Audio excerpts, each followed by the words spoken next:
me présente, je m'appelle Laura Guérin, donc je suis sociologue, postdoctorante au Centre Max Weber, et je suis heureuse d'être parmi vous aujourd'hui pour vous présenter une recherche collective à laquelle j'ai participé, et donc qui porte sur les discriminations et les situations de handicap vécues par les personnes atteintes de mucoviscidose et de fibrose pulmonaire idiopathique en période pré-greffe. Alors, je remercie au passage la Fondation Maladies Rares qui a soutenu notre recherche et qui est une recherche à l'intersection entre plusieurs disciplines, la sociologie, l'anthropologie, la philosophie, et qui est une recherche purement qualitative, donc très différente de tout ce qu'on a entendu ce matin. C'est-à-dire, j'ai envie de dire, une recherche qui n'a pas la représentativité pour objective, mais plus largement l'étude exhaustive de situations ou de cas exemplaires. Et on va réfléchir à partir de ces cas exemplaires. Donc je vais vous présenter rapidement l'objectif de cette recherche, la méthodologie qui a été la nôtre, certains résultats, et si j'ai le temps, les suites envisagées qu'on aimerait suivre donc. Et dans l'ensemble, je tâcherai de montrer l'intérêt de développer une recherche en sciences sociales dans le domaine des maladies rares. Alors, cette recherche, elle est basée sur donc, une comparaison entre l'expérience de deux maladies, la mucoviscidose et la fibrose pulmonaire idiopathique, et elle est située au croisement d'une approche de la sociologie de la santé, de la sociologie des professions et de la sociologie des âges de la vie, puisque ces deux maladies qui interviennent à des moments différents, la mucoviscidose depuis 2002 avec le diagnostic néonatal, c'est une maladie avec laquelle on se construit, et puis donc la FPI qui intervient plus largement vers 50-60 ans. Cette période pré-greffe, elle était particulièrement étudiante à étudier puisque c'est une période d'exacerbation des symptômes et donc où interviennent des situations de handicap qui sont plus durement ressenties, à la fois physiquement mais aussi psychologiquement.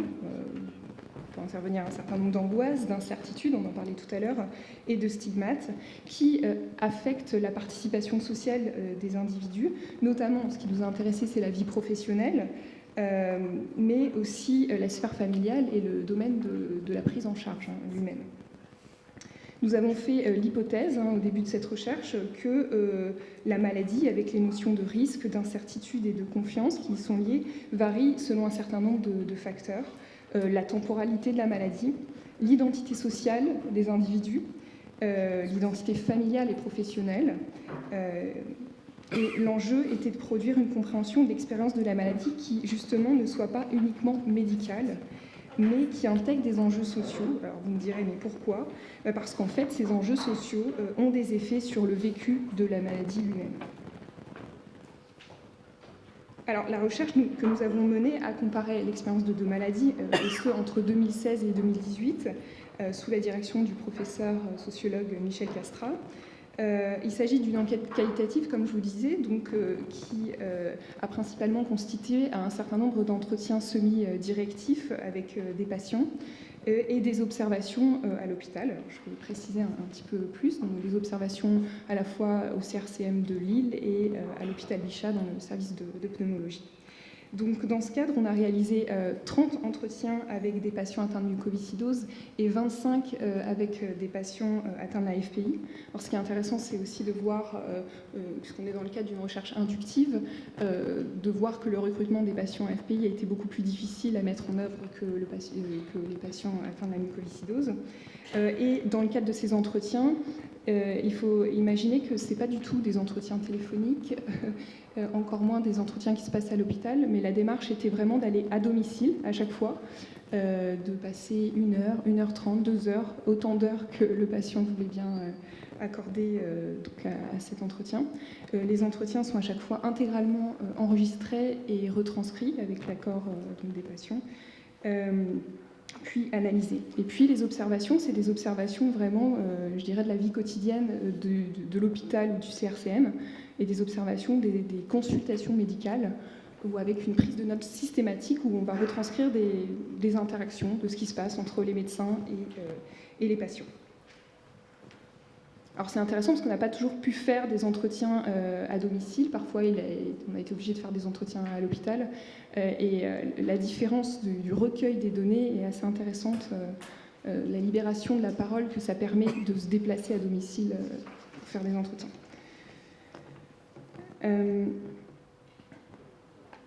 Je voudrais parler rapidement de la démarche qualitative et de sa spécificité, puisque à la différence de la démarche quantitative qui, en fait, par l'intermédiaire de questionnaires, cherche à établir à grande échelle des corrélations entre plusieurs facteurs, la démarche qualitative s'inscrit dans une démarche compréhensive, on l'a dit tout à l'heure. Il s'agit de décrire des processus et des mécanismes sociaux plutôt que d'expliquer des causes. Et cette approche, elle permet de raisonner à partir de singularités, et ce, non pas pour rester uniquement à ce niveau d'analyse, mais pour extraire une argumentation de portée plus générale dont les conclusions vont être réutilisables, que ce soit pour les professionnels de santé ou même pour les familles. Donc à partir d'une démarche inductive, il s'agit de s'appuyer sur des expériences particulières qui sont situées dans le temps et dans l'espace pour informer et interroger les dispositifs ou connaissances en vigueur concernant l'accompagnement des patients et des familles. En ce sens, c'est moins la généralisation par le nombre qui est recherchée qu'une meilleure compréhension de la réalité sociale et l'expérience vécue, donc sans néanmoins qu'on ne prenne pas en compte des dimensions plus structurelles ou des réalités sociales étudiées. Donc alors, on accorde une importance particulière aux détails de la vie sociale, aux éléments matériels qui soutiennent les relations interindividuelles et les pratiques quotidiennes. À ce titre, je voudrais souligner un exemple, puisqu'on va vraiment s'intéresser aux manières de dire, que ce soit les manières de dire des pneumologues, quand ils annoncent un diagnostic, quand ils annoncent le besoin de la greffe, qu'aux manières de dire des patients. Par exemple, et on va surtout s'intéresser aux récurrences qu'on peut voir dans ces manières de dire. Donc, je vous donne un exemple ici entre les expressions des patients qui vont dire « j'ai une FPI » et les patients qui ont la mucoviscidose qui vont dire « je suis une » ou « un muco ». Ce sont des expressions exemplaires dans les entretiens qu'on a menés. On voit ici la distinction entre le verbe être et avoir qui montre une appropriation sociale différenciée de la maladie. Les patients affectés de la mucoviscidose se définissent de manière telle que la maladie fait partie de leur identité. On peut bien le comprendre puisqu'ils ont été socialisés avec la maladie de plus jeune âge. Tandis que les patients FPI se définissent systématiquement comme atteints de cette pathologie. Donc, dans le cas de la mucoviscidose, la maladie constitue une définition de soi relativement ancienne, et avec la FPI, elle correspond plus largement à un accident, quelque chose qui arrive de l'extérieur et qui vient désorganiser la vie quotidienne de manière brutale. Donc l'expérience de la maladie rare est différenciée non seulement pour des raisons d'ordre physiologique propres à chaque maladie, mais aussi pour des raisons sociales, comme nos résultats le montrent. Alors bien sûr, je ne pourrais pas vous présenter l'ensemble des résultats, mais je vais toujours tisser... Oui, d'accord. Un résultat particulièrement intéressant pour comprendre l'expérience de la maladie rare, c'est de comprendre que cette maladie, elle peut être vécue comme une injustice, et elle s'intègre, elle se joue comme un cumul d'inégalités pour les patients. Par exemple, notre enquête souligne l'ambivalence de la relative invisibilité de la maladie pulmonaire, puisque la mucoviscidose et la FPI sont deux maladies qui peuvent être relativement dissimulées socialement, notamment durant des périodes asymptomatiques, qui laissent un certain choix de faire connaître ou non sa situation de santé. Et nous avons observé que cette situation permet aux patients de mettre à distance le stigmate attaché à la maladie, mais suscite néanmoins des situations vécues comme discriminatoires.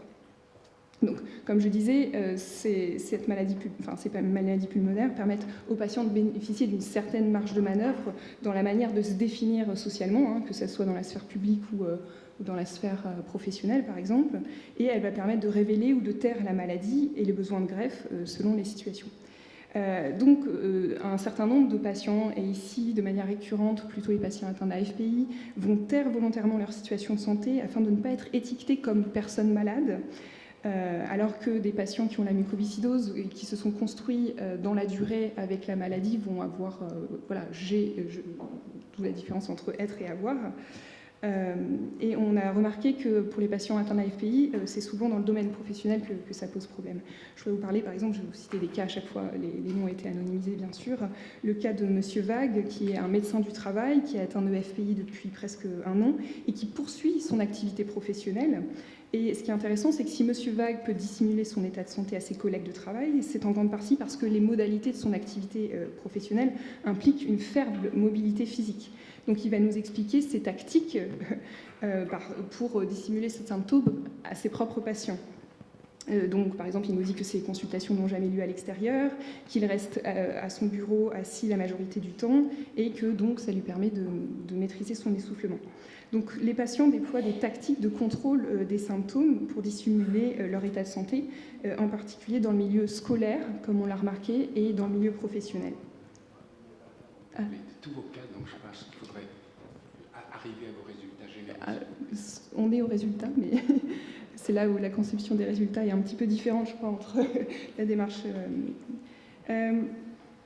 Et en fait, ce qui est intéressant justement, c'est que si on compare cette situation-là à, par exemple, M. Vinti, je voulais mettre en perspective de situation, qui, lui, en fait, n'est plus en mesure de poursuivre son travail, qui engage trop fortement une activité physique parce qu'il était ancien travailleur en bâtiment, il bénéficie aujourd'hui du revenu de solidarité active.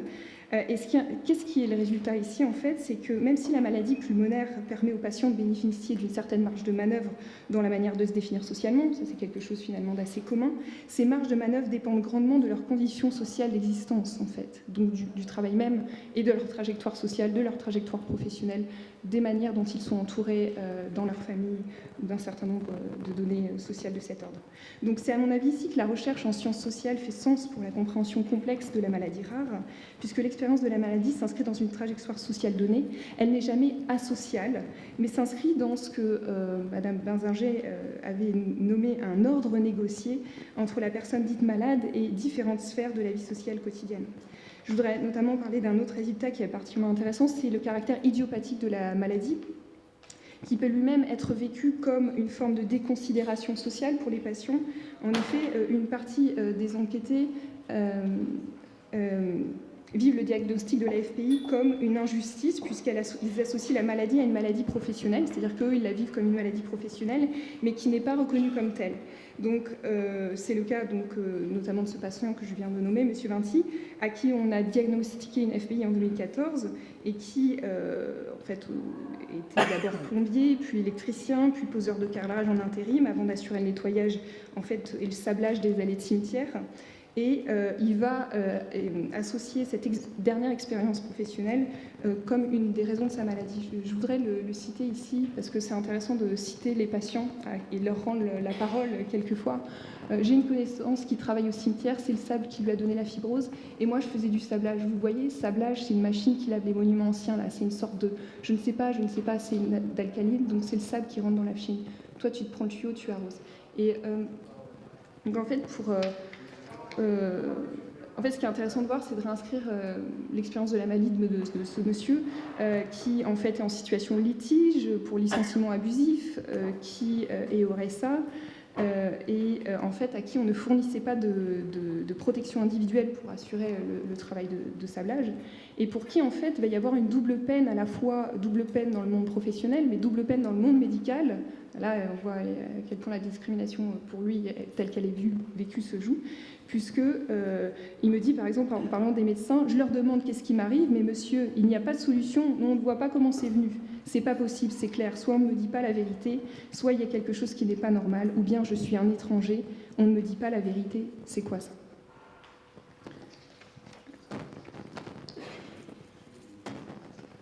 Concluez. Oui. Je voudrais conclure justement un peu sur... Les résultats qui sont les nôtres sont seulement que les traitements discriminatoires, on les associe souvent dans la recherche en sciences sociales à des traitements qui ont lieu dans l'espace public. Ce qu'on remarque ici, c'est que c'est des traitements qui arrivent aussi fréquemment dans le monde médical.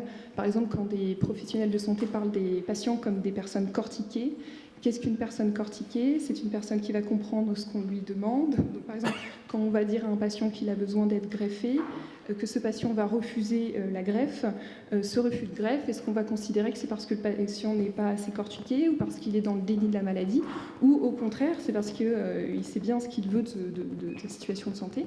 Et en fait, tous ces quiproquos que malheureusement, je n'ai pas le temps de vous rendre intégralement, mais que j'aurai peut-être l'occasion de discuter plus tard, montrent donc en fait que, par exemple, le refus de greffe peut être vécu aussi comme un traitement discriminatoire. Qu'est-ce que la discrimination? C'est un traitement inégalitaire du fait d'une différence qui engage des stéréotypes. Donc, par exemple, un patient qui ne sait pas lire et qui a besoin d'une greffe et à qui on va peut-être refuser la greffe parce qu'il ne saura pas lire ses médicaments, enfin les prescriptions, est-ce qu'on est dans l'ordre d'un traitement discriminatoire? Enfin, bon, c'est des questions qui se posent. Voilà, je vais conclure et je remercie toute l'équipe médicale qui a bien voulu accueillir cette recherche et je vous remercie pour votre écoute.